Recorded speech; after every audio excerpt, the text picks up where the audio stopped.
വിശുദ്ധ മത്തായി എഴുതിയ സുവിശേഷം അധ്യായം 12 1 മുതൽ 8 വരെയുള്ള വാക്യങ്ങൾ. സാപത്തിനെ കുറിച്ച് വിവാദം. അക്കാലത്ത് ഒരു സാപത്തിൽ യേശു ഗോതമ്പ് വയലിലൂടെ കടന്നു പോവുകയായിരുന്നു. അവൻ്റെ ശിഷ്യന്മാർക്ക് വിശന്നു.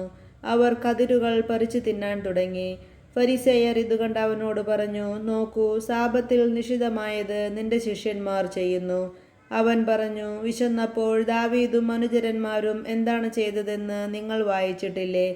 അവൻ ദൈവഭവനത്തിൽ പ്രവേശിച്ച് പുരോഹിതന്മാർക്കല്ലാതെ തനിക്കോ സഹചരന്മാർക്കോ ഭക്ഷിക്കാൻ അനുവാദമില്ലാത്ത കാഴ്ചയപ്പം ഭക്ഷിച്ചതെങ്ങനെ?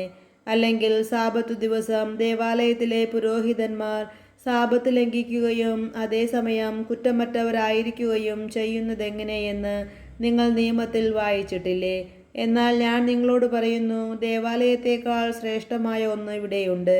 ബലിയല്ല, കരുണയാണ് ഞാൻ ആഗ്രഹിക്കുന്നത് എന്നതിൻ്റെ അർത്ഥം മനസ്സിലാക്കിയിരുന്നെങ്കിൽ നിങ്ങൾ നിരപരാധരെ കുറ്റം വിധിക്കുമായിരുന്നില്ല. എന്തെന്നാൽ മനുഷ്യപുത്രൻ സാപത്തിൻ്റെയും കർത്താവാണ്. നമ്മുടെ കർത്താവായ മിശിഹായ്ക്ക് സ്തുതി.